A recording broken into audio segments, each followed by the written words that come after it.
Good morning प्यारे बच्चों। कक्षा 12 बायोलॉजी। आज हम आप लोगों को मेंडल के द्वारा प्रस्तावित आनुवांशिकी के नियमों का उल्लेख या वर्णन कर रहे हैं। तो मेंडल ने जो है अपने संकरण प्रयोगों में एक संकरण मोनोहाइब्रिड क्रॉस व द्विसंकर संकरण के पश्चात जो भी निष्कर्ष निकाले उन्हें मेंडल के आनुवंशिकता का नियम कहा जाता है। यानी मेंडल ने अपने प्रयोगों के दौरान एक संकर संकरण और द्विसंकर संकरण के पश्चात जो निष्कर्ष निकाले उन निष्कर्षों को एक नियम के रूप में जाना जाता है, जिसे आनुवंशिकता का नियम कहा जाता है, जो निम्न प्रकार से हैं। मेंडल ने आनुवंशिकी के कुल 3 नियमों को बताया है। पहला नियम की चर्चा आज हम इस वीडियो में करेंगे। तो फर्स्ट नियम मेंडल का है, पहला नियम law of dominance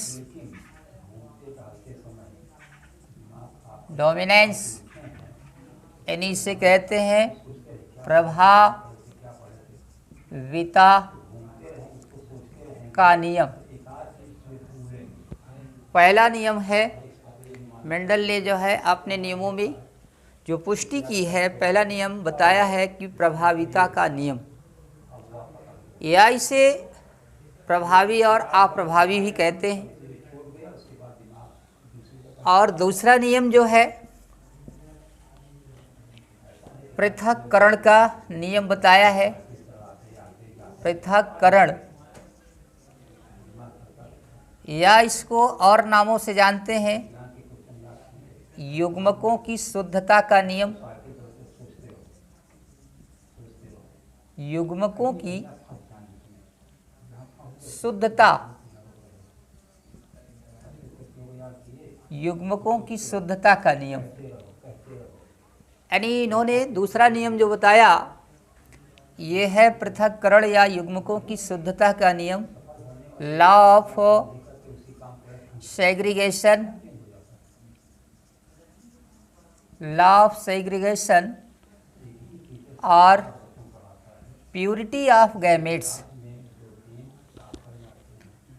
purity of gametes, law of segregation और प्योरिटी ऑफ गैमेट्स। इन्होंने अपने संकरण में एक ऐसी प्रक्रिया को बताया कि संतानी पीढ़ियों में कुछ ऐसे लक्षण दिखाई जो देते हैं उनको प्रभावी, और कुछ ऐसे लक्षण होते हैं जो अप्रभावी रिसेसिव रूप में होते हैं, लेकिन वो क्या होते हैं किसी न किसी समय दिखाई देते हैं। तो इससे ये स्पष्ट का बताया या स्पष्ट किया कि युग्मकों के कुछ ऐसे भी गुण होते हैं कि युग्मक पूर्ण रूप से मिश्रित नहीं होते हैं। कभी न कभी अगली पीढ़ी में, नेक्स्ट पीढ़ी में क्या होते हैं, वे लक्षण स्पष्ट रूप से प्रदर्शित हो जाते हैं, अलग हो जाते हैं। तो ऐसे अलग होने वाले लक्षणों को ही पृथक्करण कहा, और इनकी शुद्धता जो होती है वो बनी रहती है, इसलिए इन्हें युग्मकों की शुद्धता का भी नियम इसको बताया। तीसरी बात यह है, तीसरा नियम स्वतंत्र अपव्यूहन का नियम। स्वतंत्र अपव्यूहन का नियम, तीसरा नियम इन्होंने बताया स्वतंत्र अपव्यूहन, लॉ ऑफ असॉर्टमेंट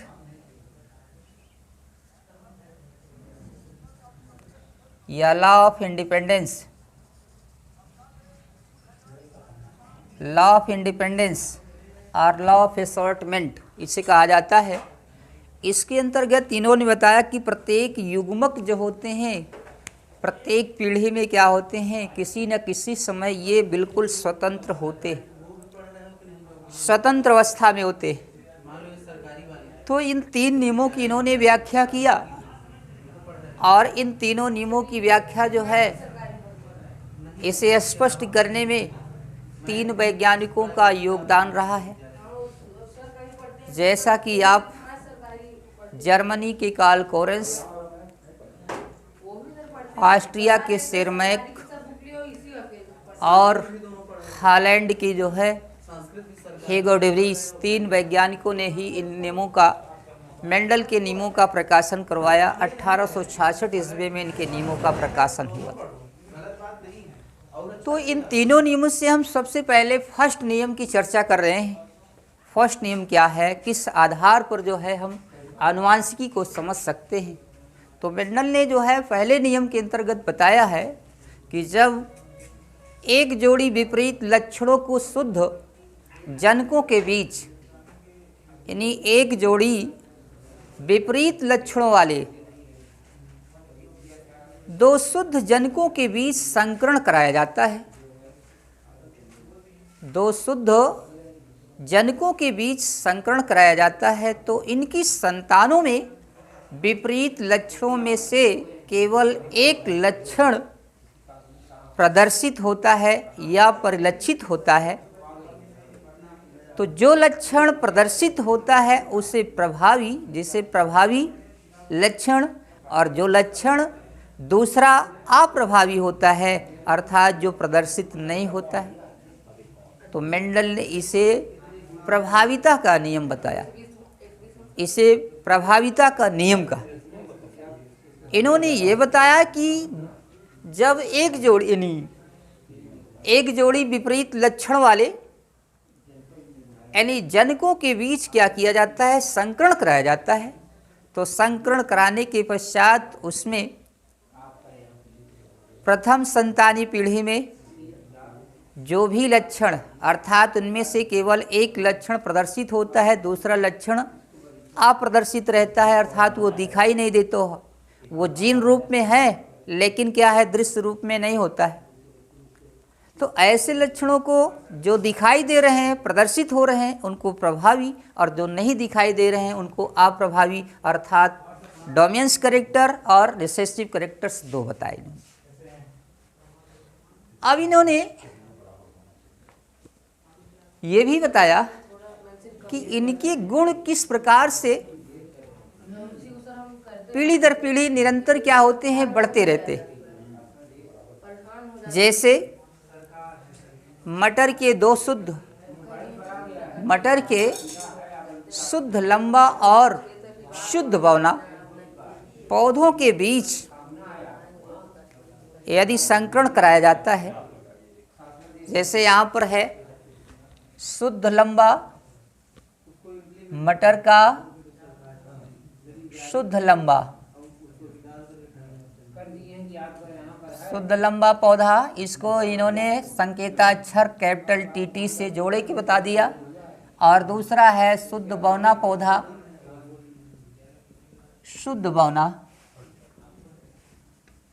इसको इन्होंने जो है स्मॉल TT बताया।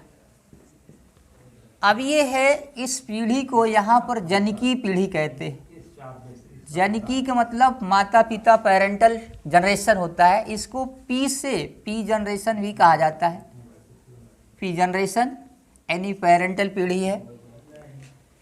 यदि इनके बीच जो है संकरण होता है, हाइब्रिडाइजेशन होता है, तो इनसे प्राप्त होने वाले लक्षणों में देखा जाता है कि शुद्ध लंबापन का लक्षण जो है स्पष्ट दिखाई देता है, लेकिन बौनेपन का लक्षण जो होता है वो प्रायः लुप्त होता है या दिखाई नहीं देता है। तो ऐसी लक्षणों को ही, जो दिखाई दे रहा है उसे ही कहा गया प्रभावी, और जो लक्षण दिखाई नहीं दे रहा है उसे कहते हैं क्या, अप्रभावी लक्षण कहते हैं। जैसे इसमें क्रॉस है, देखिए ध्यान से, यहाँ पर कैपिटल T है, यहाँ से इसको हम अलग कर देते हैं। कैपिटल T इसको कहते हैं युग्मक, यानी गैमीट्स हैं ये। स्मॉल टी, ये भी गैमेट्स हैं युग्मक। अब इन दोनों युग्मकों के बीच capital T small T, capital T small T, यहाँ पर क्या हुआ, F1 जनरेशन यानी प्रथम संतानी पीढ़ी, प्रथम संतानी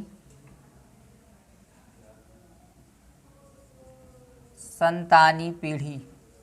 इस प्रथम संतानी पीढ़ी में शुद्ध लंबा, यहाँ पर शुद्ध लंबा पौधा प्राप्त होता है।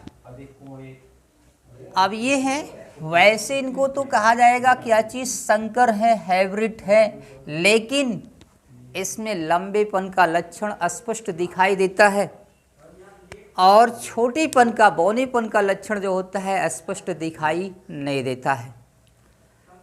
तो इस संतानी पीढ़ी में यानी कि मेंडल ने क्या किया, जब शुद्ध लंबे और शुद्ध बौने पौधों के बीच संकरण कराया और संकरण कराने के पश्चात देखा कि प्रथम संतानी पीढ़ी में क्या होते हैं, शुद्ध लंबे पौधे प्राप्त होते हैं। तो ऐसे लक्षणों को इन्होंने प्रभावी लक्षण, डोमिनेंस कैरेक्टर कहा।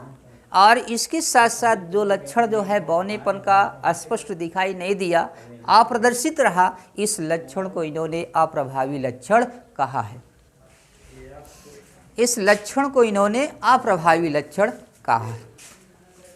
और इन्होंने जो है इस के आधार पर कुछ ऐसे भी निष्कर्ष निकाले। तो निष्कर्ष में जो है मेंडल ने इस नियम पर कुछ ऐसे निष्कर्ष निकाले जिसमें से पहला नंबर है, या प्रभाविता नियम के अनुसार निष्कर्ष, क्या निष्कर्ष इससे प्राप्त हुआ। तो नंबर यानी according to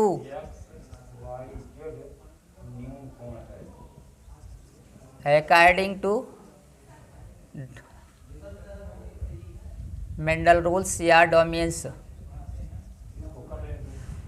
law of dominance,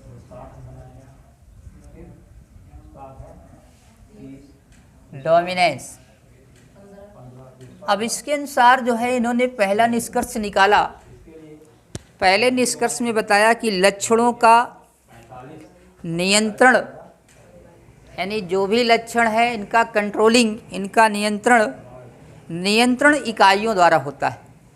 यानी लक्षणों का जो भी लक्षण है और इन लक्षणों का नियंत्रण जो होता है,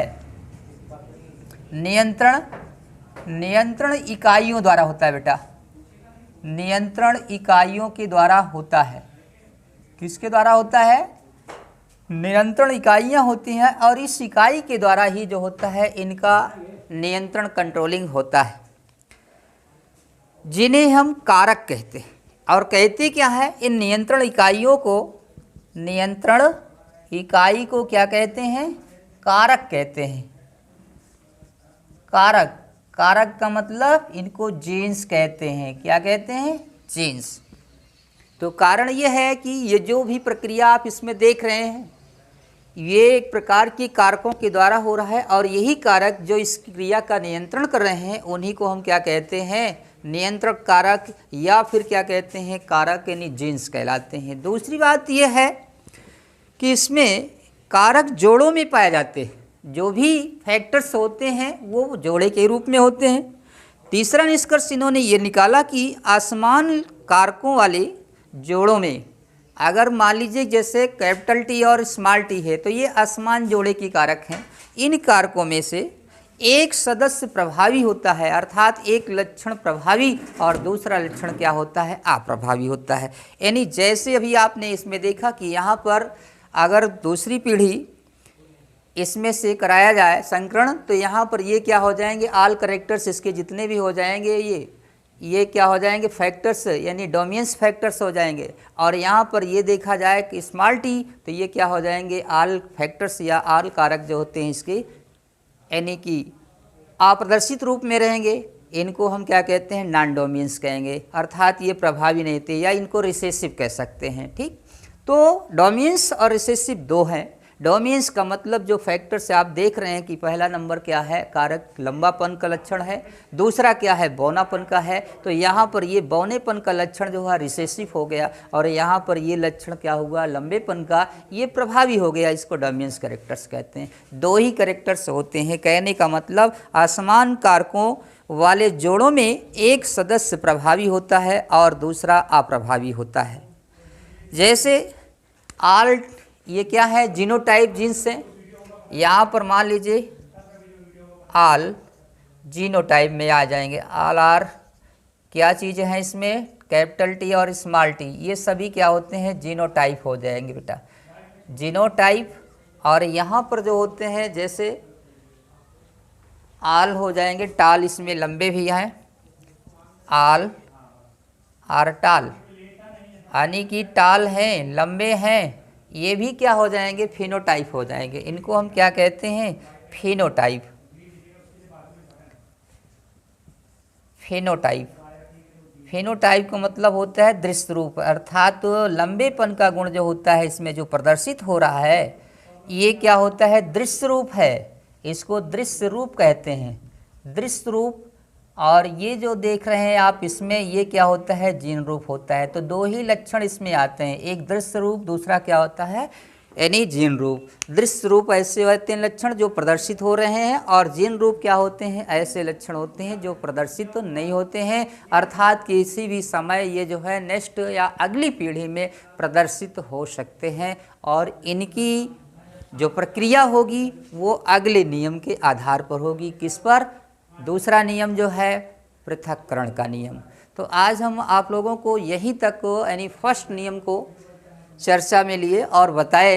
इसके बाद हम नेक्स्ट वीडियो पर जो है दूसरा यानी पृथक्करण का नियम बताएंगे। फिर इसके बाद जो है स्वतंत्र विहन का नियम है। पृथक्करण के नियम पर और स्वतंत्र विहन के नियम पर जो भी जो है चार्ट वगैरह है उसको हम यानी बताएंगे कि किस प्रकार से जो है इसमें चेकरबोर्ड बनाया जाता है, कैसे युग्मकों की शुद्धता का पता किया जाता है, और किस प्रकार से युग्मक स्वतंत्र अवस्था में रहते हैं। ये सारी प्रक्रियाएं जो है नेक्स्ट दो नियमों पर बताएंगे। और ये हो सकता है कि नेक्स्ट वीडियो पर आप लोगों को चेकरबोर्ड के साथ ही मिलेगा। धन्यवाद।